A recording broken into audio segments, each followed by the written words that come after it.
señores, este miércoles hemos solicitado la presencia de tres veteranos profesionales, dos de ellos ingenieros electromecánicos de origen y uno un planificador, que ha tenido que ver con la visión desarrollista del país de los últimos 40 años. Sí mismo.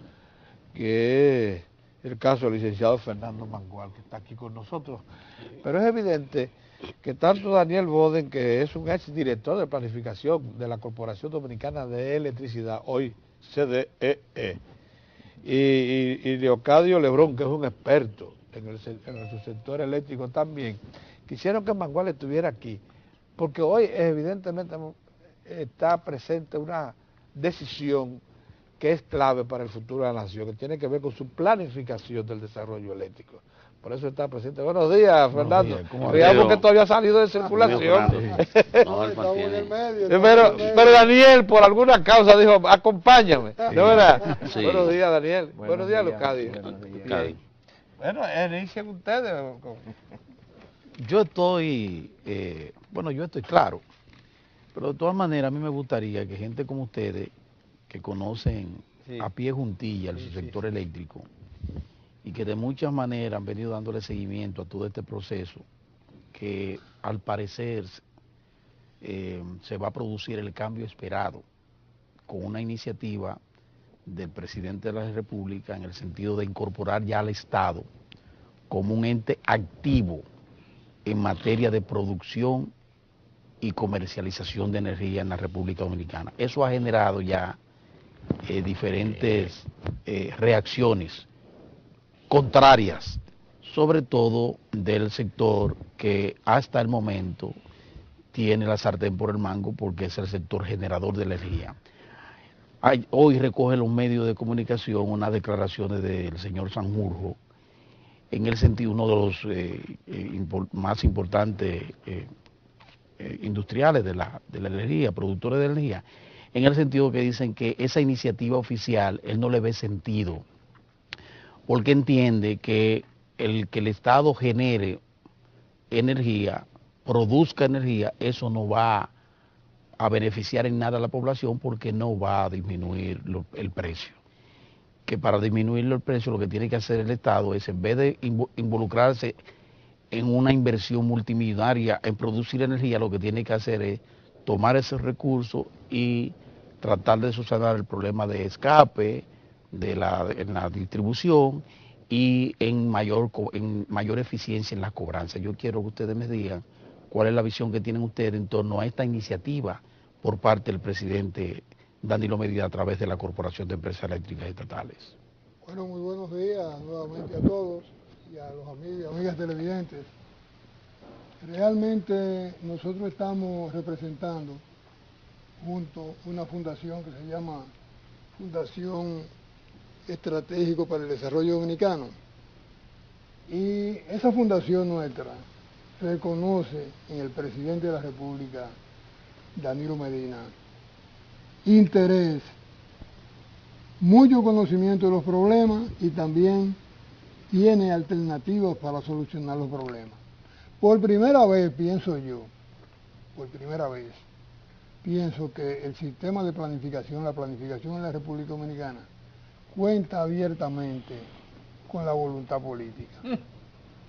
Porque normalmente y tradicionalmente la planificación en República Dominicana, desde el punto de vista del desarrollo humano, no ha tenido la voluntad de los presidentes, porque normalmente los presidentes sienten, en el caso de Joaquín Balaguer tenía un sistema de planificación centralizado propio él, y ahí se discutían los proyectos con el entorno y se hacían las ejecuciones. Y también ha funcionado la planificación de manera parcial, porque otros presidentes han tenido proyectos importantes que han llevado a cabo con su propio sistema. Pero ahora no, en esta ocasión el presidente está muy claro en lo que debe hacer y desde luego está accionando dentro de esa línea. Pero resulta que sí tenemos un pero, que es que la planificación tiene que funcionar con la voluntad del presidente y simultáneamente con planes. Entonces resulta que en el caso ustedes ven que el presidente dio el 4% para la educación, pero todavía no aparece el plan estratégico. Exacto, eso sí es verdad. ¿Verdad? Para transformar ese sistema. Eso sí es verdad. Entonces, el presidente está claro también con que el recurso agua es de suma importancia. Pero el presidente está muy claro porque nosotros hablamos con él en una oportunidad, que este país depende de los recursos naturales fundamentalmente. Pero no aparece el plan de recursos naturales, aparecen programas, proyectos específicos en recursos naturales, pero no aparece el plan. Y resulta también que el presidente está muy claro y tiene la disposición, y yo creo que va a resolver el problema de la electricidad en República Dominicana, que eso es básico para que el país pueda desarrollarse. Pero tampoco aparece el plan de expansión propiamente. Nosotros sabemos que la electricidad, igual que todo el resto de sectores, tiene una cantidad de causas. Porque aquí yo quiero llamar la atención en el sentido siguiente: los economistas, y todo el mundo le lleva la corriente a los economistas, dicen que para desarrollar el país hay que cambiar el modelo económico.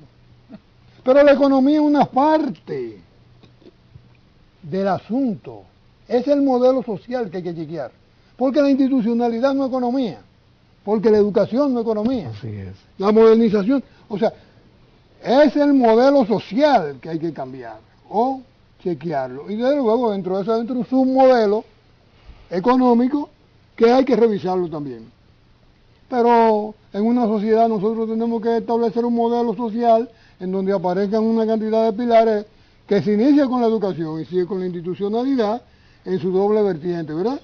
En la vertiente de modernización del Estado y en la vertiente de seguridad jurídica. Y después entra la ecología y la economía. O sea que en este país, en República Dominicana, el desarrollo económico está fundamentalmente dado en base a las posibilidades que tenemos en la primera etapa de los recursos naturales.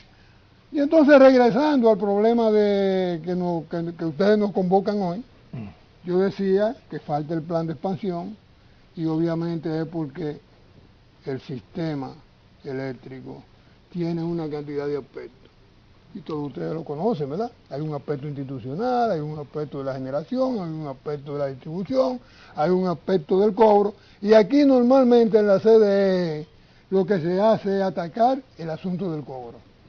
Y mientras nosotros estemos simple y únicamente atacando uno solo de los aspectos que inciden en términos de causa, el problema no se va a resolver. Y si el problema eléctrico no se resuelve en República Dominicana, aquí no va a haber ninguna posibilidad de que este país se encauce hacia el desarrollo. Yo pienso, para terminar esta parte ya de introducción, no digo yo pienso, piensa la Fundación, que tiene un proyecto de nación, que aquí hay 4 recursos básicos que hay que atacar. Uno es la institucionalidad, en su doble vertiente que dije ahorita, el otro es la educación y el problema energético y el agua. O sea, si esos 4 recursos el presidente está dispuesto a enfrentarlo y desarrollarlo, entonces obviamente que tenemos una magnífica oportunidad de que el país pueda encauzarse. Por eso que estamos buscando hace tanto tiempo el camino hacia el desarrollo. En el caso de las declaraciones del señor Tito Sanjurjo, evidentemente que se le ha vendido a la nación dominicana de que el problema es la falta de cobro. Ese es un efecto, pero no es la causa. O sea, realmente el problema donde estriba son en los altos costos de la generación. O sea, el sistema se hace insostenible con los costos de la generación. Y para los que dicen... Y la insuficiencia de generación también. Pero es que que... ni siquiera da para una capacidad fría. No da para nada. No. Para nada. No da para nada. Entonces, fíjate, hay algo que es importante. Nosotros hemos hecho un análisis de bajar las pérdidas al 20%, o sea, del 41% en que se encuentra hoy, al 20%, y aún así el sistema es deficitario, manteniendo los costos de generación de hoy en día. Sí. Manteniéndolo, habría que aumentar un 19% la tarifa para lograr un punto de equilibrio. Bajar las pérdidas del 41 al 20 demanda de un esfuerzo extraordinario, extraordinario. Más sin embargo, cambiar la matriz de generación y pasar de un costo promedio de generación de 22 centavos de dólar a 8 centavos, eso tiene un impacto brutal que pudiera mantenerse las pérdidas del día de hoy y el sistema no aumentar tarifas y el sistema se hace rentable. Entonces, en lo que nosotros debemos abocarnos es en cambiar la matriz de generación. Ese debe ser el norte nuestro. Ahora bien, hay un problema. Nosotros, Fernando hablaba de la parte institucional, y yo creo que eso es algo que también debiéramos mirar al mismo tiempo en que nos preocupamos por la generación. Señores, mientras nosotros no reformemos la ley de energía, el sistema, el esquema en que la capitalización transformó a la antigua CDE, vamos a tener problemas también. Y nos lo muestra el hecho siguiente. Fíjense, Jaina construyó los molinos de viento Los Cocos a una inversión de 100 millones de dólares para 25 megavatios, donde el Estado Dominicano es dueño del 50% de esa inversión, que la hizo el FONPER. Pero resulta de que en Chile 36 megavatios eólicos costaron, o sea, 60 millones de dólares, a $2,000 el kilovatio instalado. Y aquí nos sale a 4.900, o sea, $5,000 el kilovatio instalado. O sea, uno se dice, bueno, pero ¿y por qué? ¿Por qué? Segundo, esa energía generada por los molinos de viento, por la energía eólica, no entra al sistema como energía no convencional, sino que entra al sistema a través del Acuerdo de Madrid. Ah, caray. ¿Qué significa eso? Imagínate. Que el precio que pagan las distribuidoras es el precio de contrato, que debe estar alrededor de los 24 centavos de dólar el kilovatio hora. Pero lo que es peor es que al entrar como Acuerdo de Madrid hay que indexarla como si fuese el combustible número 6 que se alce. O sea, que tuvo un alza y hay que indexar esa energía. Así no se puede. Entonces, esa estructura del sistema como está hoy en día, que existen tantas empresas con tantos consejos de administración, que hemos calculado en 70 y tantos personas, lo que crea es dispersión del sistema y que las tomas de decisiones se hagan difíciles. Tenemos que al mismo tiempo ver cuál ha sido la contribución del organismo coordinador dentro de todo esto. ¿Por qué se quiere que el Estado no intervenga en la generación? Porque se sabe claro que para el 16, 1.400 megavatios del Acuerdo de Madrid llegan a su fin. Si no se reemplaza esa energía con energía de mínimo costo, producto de un plan de expansión que señale, que indique cuáles son las plantas a las que debiéramos habernos acometido, ¿qué va a suceder en el 16? Que no vamos a tener suficiente energía con que reemplazar la energía de los contratos del Acuerdo de Madrid y vamos a tener que reenganchar de nuevo con el Acuerdo de Madrid por 10 años y eso es lo que se quiere. Pero jamás. Eso es lo que se quiere, eso es lo que se busca. O sea, el asunto del cobro es un efecto. La causa del problema eléctrico de República Dominicana se llaman los altos costos de generación y la forma como está establecida la industria eléctrica hoy en día. Por lo que nosotros abogamos, primero, por apoyar al gobierno en el esfuerzo de construir nuevas centrales. Exacto. Yo pienso que lo que el gobierno no debe hacer es abocarse en continuar construyendo con Eje Itabo, ni con Eje Jaina, ni con otro socio privado. Hacer eso va a ser un error, porque ya lo hemos vivido y lo estamos viviendo con la inversión que se ha hecho en Los Cocos, y lo hemos vivido en el pasado, donde la Sultana, que era una inversión para la distribuidora, se convirtió en un negocio para el generador privado que está en la empresa de Eje Jaina. Y eso está pendiente de ver el fin en los tribunales de la República. Por lo tanto, yo no incentivaría... ¿Eso está planteado en los tribunales? Claro que está. La fiscal del distrito mandó a hacer una auditoría a la Cámara de Cuentas. Acerca de ese caso específico de la Sultana. Acerca del caso, es que la Sultana es parte del FOMPER. La menciona como un proyecto privado. Pero no, pero es el tema fíjate las consecuencias de ese proyecto. O sea, Eje Jaina, que tiene de los 5 miembros del consejo, tiene 4 y el Estado tiene 1, decidió traer una barcaza para vender energía a las distribuidoras, ¿no?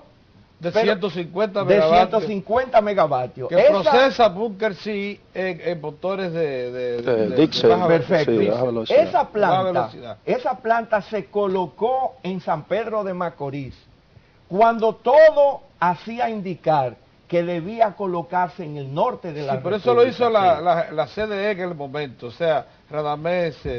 Pero el propósito de eso no era resolver un problema estratégico del país, sino el propósito de eso era servirse de esa planta para vender energía a Punta Cana, Macao y a la zona franca de la Romana. Gerenciada por una empresa particular de los señores Guaroa Liranzo y Rolando González. Oye bien, el socio del gobierno en Eje Jaina, el socio privado, era el mismo dueño de Punta Cana, Macao.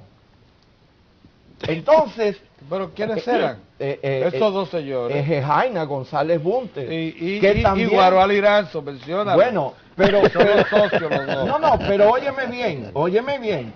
150 megavatios, 100 megavatios para la distribuidora a un precio más alto que los 50 megavatios que van para Punta Cana, Macao, a un precio. ¿Cuál es la explicación lógica que puede haber en eso? Pero que eso se le permitió, óigame, eso es una cosa gravísima, porque se le permitió, violando la ley de electricidad, a Punta Cana, Macao, tirar una línea de alta tensión desde San Pedro de Macorís hasta Punta Cana, Macao, para poder extraer por lo menos 100 megavatios de la misma planta flotante que se estaba instalando. Sí, pero en ese mismo, cosa gravísima. Pedro, pero en ese mismo permiso, tenían que pagar una compensación de 1.6 millones de dólares cada mes. ¿Por qué? Porque ahora las distribuidoras, esos 50 megavatios que se le vendían a Punta Cana, Macao, lo tenían que comprar de Coyentri. O sea, era el negocio de capar perros. Boden, pero tú has dicho algo fundamental. Tú has aconsejado que en este plan o en el potencial plan de expansión, porque ustedes dicen que no existe un plan de expansión, ustedes aconsejan que el Estado se plantee inversiones como Estado, sin tener que estar atado a esas empresas ya tradicionales que han echado raíces en materia de generación y comercialización de energía. Ahora lo que yo digo es, ¿cómo interpretar nosotros los anuncios que han hecho, por un lado, la Corporación de Empresas Eléctricas Estatales, que ya incluso mandó a licitación para la construcción de unidades a carbón y a gas natural? Y por otro lado, el anuncio que hizo en este mismo programa el presidente de Refidonza, que hablaba también de importantes inversiones en procura de generación de energía también.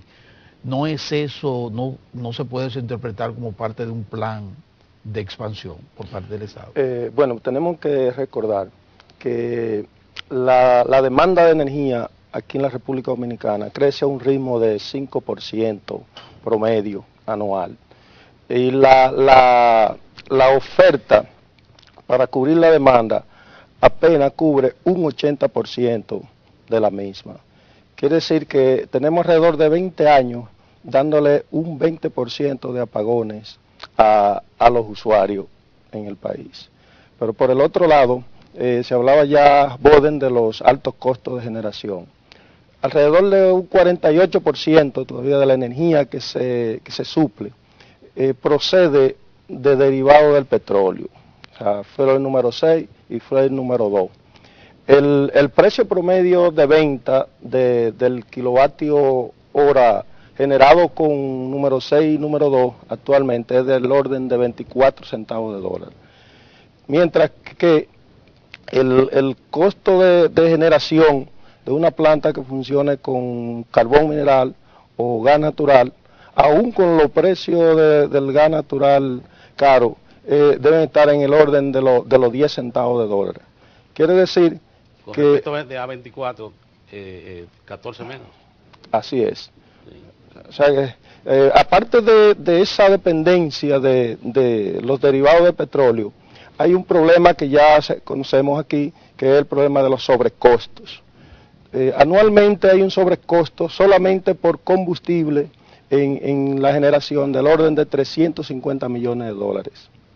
Si a eso le sumamos otros sobrecostos que se generan por una capacidad contratada con los generadores, que muchos de los generadores no disponen de esa capacidad para cumplir con el contrato, se le paga, la distribuidora paga esa capacidad religiosamente. Y por el otro lado también sin que le suplan, sin que le estén supliendo. Así es. O sea que hay generadoras que tienen un contrato de 350 megavatios y cuando la distribuidora demandan esos 350 o 300 megavatios, sus plantas apenas llegan a 160, 170 megavatios. Ese es uno de los casos. Pero eso es una estafa. Eso se está dando hace mucho tiempo y es conocido ya por todas las autoridades y por todos los que están incursionando en el sector eléctrico. Pero tenemos que, al mismo tiempo, tenemos que recordar que la última vez que se instaló una generación importante aquí fue en el 2003, con la planta AES Andrés. 10 años. De ahí a esta fecha se han instalado algunos megavatios en Pimentel y otros megavatios aislados. Quiere decir que, como decíamos ahorita, que una demanda que crece a un ritmo de 5% promedio anual y la oferta está estancada, y además de esa oferta compuesta por plantas que generan con fibra número 6 y número 2.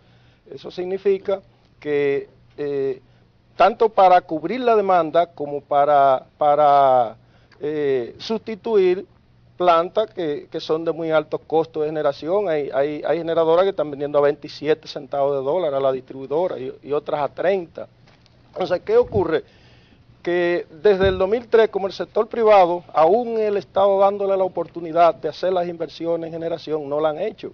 Entonces el Estado tiene que tomar la iniciativa, porque ya el déficit del 2012 fue de alrededor de 1.400 millones de dólares. El del 2011 fue de 1.238 millones de dólares. Eso es sostenible. O sea, ya nosotros, los estudios recientes que hemos hecho, nos indican que por cada megavatio que se instale a carbón o gas natural, la distribuidora tendría un ahorro de $1 millón por cada megavatio. Quiere decir que si se instalan 1.500 megavatios a carbón y gas natural, tal como lo anunció el presidente, estaríamos en el 2016, 2017, prácticamente reduciendo el déficit. Absorbiendo el déficit. Y paralelamente trabajando con los cobros, haciendo las inversiones en la distribuidora y mejorando la gestión de la distribuidora. O sea que el presidente está absolutamente bien orientado en lo correcto cuando habla de instalar nueva generación a gas natural y carbón mineral. Pero tenemos que al mismo tiempo recordar, porque hay preocupación de los actuales generadores, pero los actuales generadores que tienen plantas de alto costo lo que deben es eficientizar su planta, porque la demanda no se para en los niveles que están ahora ni en el 16, la demanda sigue creciendo. Y esas plantas, que muchas son nuevas, si se convierten, si se eficientizan, se van a necesitar también en el sistema. O sea, se va a necesitar energía no solo en el 10, ahora en el 16, sino en el 18, en el 20, en el 24. Tenemos un ejemplo de la planta Coyentri. La planta Coyentri se hicieron todas las gestiones para ser convertida a gas natural desde el 2006 y aún hoy no se ha hecho la conversión. Y en ese momento era una inversión de alrededor de $40 millones que se necesitaban para el gasoducto y la conversión de la planta. Le iba a dejar ahorros de más de $100 millones a la CDE anuales, solamente por la conversión de esa planta. Pero aún los ahorros también, una planta de 300 megavatios opera con un promedio de 70 megavatios. También se iba a aumentar la generación de esa planta. O sea que tampoco eso se ha logrado. Pero háblame del plan de expansión. ¿Qué tiene que hacer el gobierno? Yo quiero hacer una observación breve sobre el asunto de ese principio de no intervención del Estado. Sí, Fernando. El Estado tiene derecho a intervenir siempre y cuando que en el sector no haya competencia. Si el sector es monopólico, el Estado tiene que intervenir y tiene el derecho a intervenir en búsqueda de esa competencia. Y también el Estado tiene derecho a intervenir cuando se trate de disminuir las desigualdades y disminuir la pobreza. Y eso son planteamientos que están hechos en la misma globalización. O sea, el mismo grupo que creó el consenso de Washington, que creó toda aquella fórmula de la privatización, transcurrido 10 o 12 años, determinaron que el Estado, que el mercado no podía resolver todos los problemas, principalmente del terrorismo, de la pobreza, del narcotráfico, y entonces determinaron que el Estado tuviera la potencialidad de intervenir para poder resolver esos problemas que el mercado no puede resolver. Entonces ahí hay un problema de ese tipo en este sector energético. Oye, miren, señores, yo quiero insistir en algo que está planteando Mozart. Fíjense lo que pasa. Este es el diagnóstico, lo que hasta el momento no hemos quedado en el diagnóstico. Pero se han lanzado iniciativas, se han puesto a correr iniciativas incluso del sector público y del sector privado también. Ayer nomás, el gerente general de Eje Itabo, el señor Marco de la Rosa, decía que ellos proseguían adelante con su proyecto de instalar Itabo 3, una generadora de 300 megavatios que va a situarse exactamente al lado de Itabo 1 y Itabo 2, en el parque Itabo, y que iba a ser una inversión conjunta con el gobierno, 50-50, para que allí se instale una nueva planta alimentada por carbón, que ya tiene su puerto carbonero, y ya tiene todas las subestaciones y cosas necesarias para sacarlo. O sea, una inversión racional, lógica. Pero esa inversión la vienen anunciada hace 2 años y no acaba de iniciar, no acaba de lanzarse la licitación para el suplidor. Bien, eso por un lado. El administrador, el vicepresidente y administrador de la CDE, Rubén Jiménez Villara, anunció la semana pasada nomás la apertura de una licitación para 2 plantas a carbón de 300 megavatios cada una. Pero no se precisa si es esa la que listamos. No es esa. No debe ser esa. Son 2 nuevas. Son 2 nuevas. Que van a ir a parar, que va 300 cada una. Sí, 600. 600 en total, que van a ir a parar probablemente en Asua. A Asua. Eso es lo que se dijo. Pero también mencionó, cuando anunció eso, ya de manera un poco informal con los periodistas, que estaba en proyecto una central a gas natural, a ciclo combinado, de 600 megavatios. En Manzanillo. En Manzanillo. Dijo él. Bien. Pero aquí, en este mismo lugar, donde estamos reunidos, el presidente de la Refinería Dominicana de Petróleo, por su cuenta, anunció que la refinería estaba promoviendo un proyecto de a gas natural, ciclo combinado, en Manzanillo, que incluía un puerto especial para recibir lógicamente el gas natural, incluso una regasificadora. O sea, toda una estructura para montar allí una estación productora de energía eléctrica en base a gas natural. Ustedes que están en el negocio, dice que ¿conocen todas esas eso. iniciativas? Sí, Claro que sí. Sí, como ustedes saben, el gobierno anunció, el presidente de la República, en febrero, 27 de febrero, o sea, la inversión en 1.600 megavatios a carbón y gas natural Ajá. por parte del Estado. Entonces, se está trabajando conjuntamente la refinería, ¿verdad?, como entidad que maneja los combustibles, y la CDE han estado trabajando conjuntamente en el proyecto de gas natural de Manzanillo. La CDE está... ¿Pero es el mismo o son distintos? No, es el mismo proyecto. Ah, es el mismo. En Manzanillo lo que se acordó, o sea, trató fue de que se instalarían 1.000 megavatios a gas natural, de los cuales 500 megavatios serían de la CDE y 500 megavatios Ahora de es que Respidonza. entendemos En este momento hay en proceso una licitación para la compra de gas natural. De ese proceso de licitación dependerá el proyecto, o sea, porque hay una licitación que el próximo viernes se recibirían las ofertas para la compra de gas natural para porque es evidente que el puerto de recepción y almacenamiento de gas natural serviría a dos centrales. Correcto. Sí. Y así tendríamos entonces... Señores, pero entonces, entonces esa inversión que anuncia el gobierno, ¿cuáles serían los fines y propósitos si dice el señor Sanjurjo que eso no va a impactar para nada los precios? Que puede el gobierno invertir ese dinero en instalar más o producir energía y que eso no va... Y cuando la población le dicen eso, la población va a pensar en cualquier cosa que no sea lo que... Eso es aritmética sencilla. Oye, o sea, sí, pero explíquenlo ustedes porque a lo mejor ¿verdad? Es bueno explicar si esto colide hay que explicarlo con los acuerdos de Madrid, porque es muy importante. Porque los acuerdos de Madrid terminan el 16 y esta nueva generación entrarían en el 16. Pero ahora, Lebrón habló bien claro, que por cada...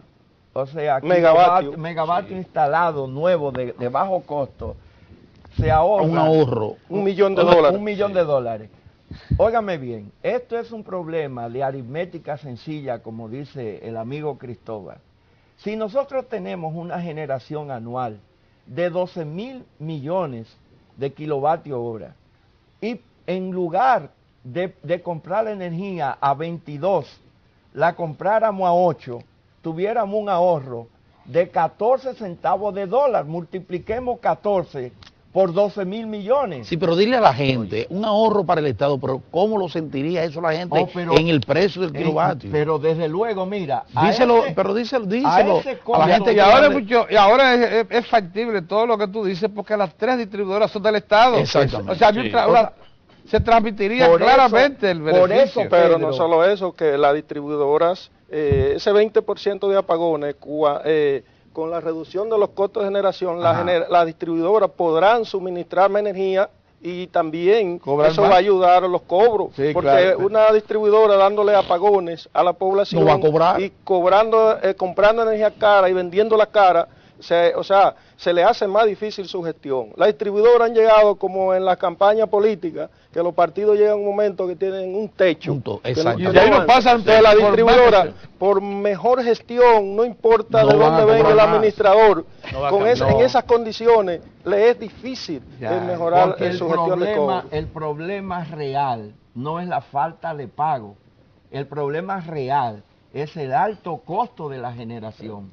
Eso es a lo que, por eso yo decía, el efecto es la falta de cobro, pero la causa real es el altísimo costo de la generación, porque señores, nadie está obligado a lo imposible. El pulpero que nos está viendo, óyeme, lo que quiero, porque el pulpero que nos está viendo, o el industrial, lo entiende, el ama de casa que nos está viendo ahora, puede entender que con un plan como el que ustedes están describiendo aquí y con iniciativas como la que ha anunciado ya el gobierno para implementarla, estamos en condiciones de que ya para el 2016 con esas plantas instaladas y con el gobierno involucrado en todo el proceso de producción y comercialización, podría haber una disminución en el precio, en la factura del usuario de la energía, y al mismo tiempo tendremos más energía.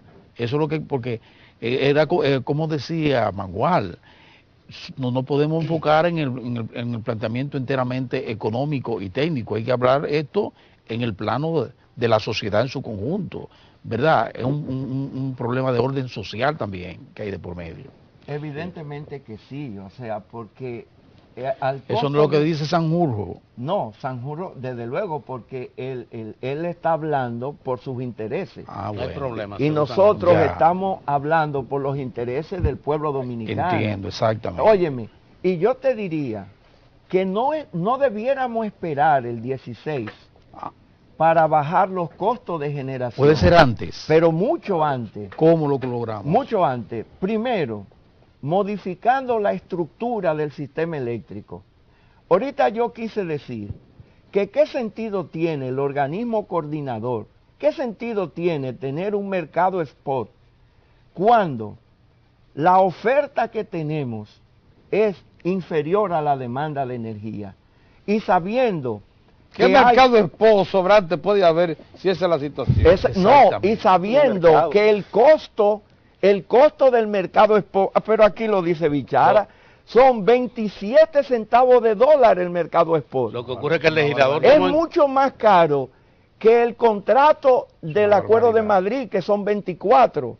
Entonces, si la oferta es inferior a la demanda, y teniendo que el mercado spot se mide en costo marginal, el costo de la última planta más ineficiente es el que se le paga a todos los generadores. Claro. Y ahora tú estás obligado. En la medida que nosotros entorpecemos a que el señor presidente de la República haga las inversiones como Estado, vamos a tener una situación de déficit para el 16 y se van a volver a imponer los costos marginales. Los sobrecostos ya se resuelven. No, porque ahí vamos, ahí era donde yo te iba. Sí. Okay.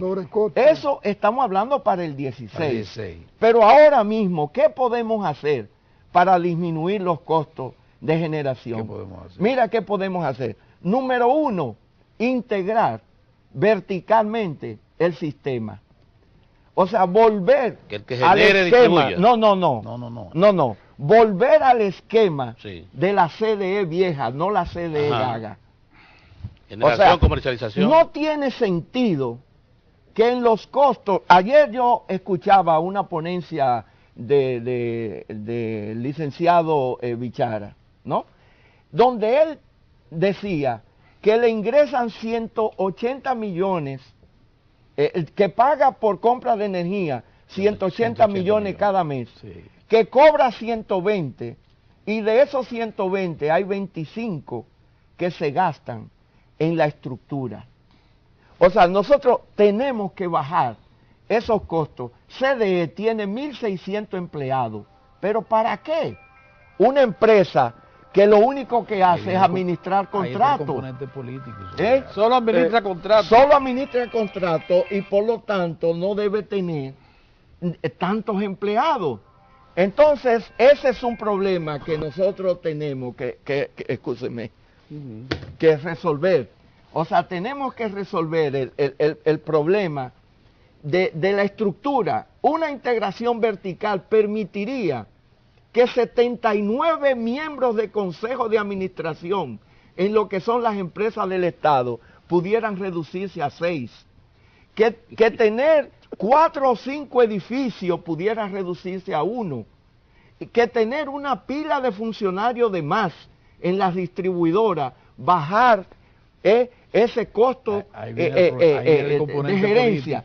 Pero lo más importante, las cosas ya hay que planteárselas. Óyeme, pero lo más importante, eso es lo ideal, oye, lo más importante por lo que nosotros abocamos es que se constituya la mesa de combustibles. Exactamente. Para ahorrarnos la indexación de los precios. Un único comprador de combustible. No, que el Estado le supla a los generadores el combustible.